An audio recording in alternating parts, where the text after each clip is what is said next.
I guess مبارکباد دوں محسن نقوی کو کہ جس کام کے لیے اس کو لگایا گیا تھا کہ وہ دہشت گردی کرے پی ٹی آئی کے خلاف، پی ٹی آئی کے ورکرز اور لیڈرشپ کو ہراساں کرے، ان کو اریسٹ کرے، ان کو ٹارچر کرے، اس نے فوری طور پہ اپنا کام شروع کر دیا ہے۔ یہ کیئر ٹیکر چیف منسٹر نہیں ہے، یہ کیئر ٹیکر دہشت گرد کی شکل میں آیا ہے پنجاب میں پی ٹی آئی کے خلاف تشدد کرنے کے لیے۔ یہ واضح ہو جانا چاہیے۔ محسن نقوی کا جو ٹی وی چینل ہے، میں سمجھتی ہوں کہ اس کا پوری قوم کو بائیکاٹ کرنا چاہیے اور ساری پنجاب میں محسن نقوی کے خلاف پروٹیسٹ ہونے چاہیے۔ اور اگر آپ ایف آئی آر پڑھیں جو فواد چودھری کے خلاف ہے کہ جی الیکشن کمیشن کو انہوں نے منشی بلایا، کلرک بلایا، مجھے بتائیں منشی تو ہے نا، بیوروکریٹ کیا ہوتا ہے؟ منشی ہوتا ہے، منشی کوئی گالی ہے؟ یہ ایک دم سے گالی بن گئی ہے۔ پہلے پاکستان کی اسٹیبلشمنٹ نے انگریزی زبان میں پوری ڈکشنری کے الفاظ کا مطلب بدلا ہے، نیوٹرل کا مطلب ہی بدل دیا ہے۔ یہ ہماری کنٹریبیوشن ہے انگریزی زبان کی۔ اور اگر الیکشن کمیشن اتنی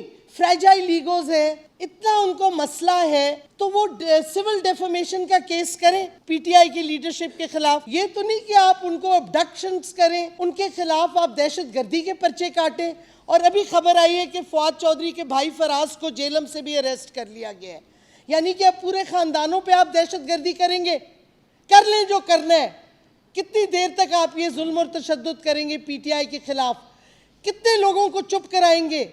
اعظم سواتی کے ساتھ کیا نہیں کیا آپ نے؟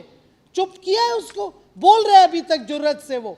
آپ کیا کرنا کیا چاہ رہے ہیں؟ میرا پیغام ہے اسٹیبلشمنٹ کو، ریاست کو، کہ آپ پوری قوم کے خلاف ایکشن لے رہے ہیں۔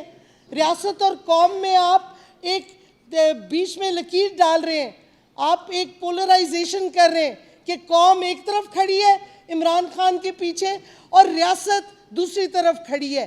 اس سے ملک کی بہتری ہے کہ ملک کی تباہی ہے؟ پہلے معیشت کی تباہی آپ نے کر دی ہے، اب آپ کیا چاہتے ہیں؟ پوری سیاسی بحران بڑھے اور پورا ملک ڈوب جائے؟ کیا یہ آپ چاہتے ہیں؟ یہ آپ پاکستان کو کدھر لے کے جا رہے ہیں؟ اور اتنی ٹانگیں کیوں کامتی ہیں شہباز شریف اور پی ڈی ایم کی پی ٹی آئی سے کہ ہمارے الفاظوں سے گھبرا رہے ہیں آپ، ہمارے الفاظ سے آپ ڈر گئے ہیں، ٹانگیں آپ کی کانپ رہی ہیں اور آپ سمجھتے ہیں کہ آپ کے پیچھے جو شیڈوز کھڑے ہیں، جو سٹرنگ پولرز کھڑے ہیں، وہ آپ کو بچاتے رہیں گے؟ میں تو ان کو اسی واسطے ایڈریس کر رہی ہوں، ان کی تو کوئی حیثیت ہی نہیں ہے پی ڈی ایم کی۔ محسن نقوی کی اپنی حیثیت کیا ہے؟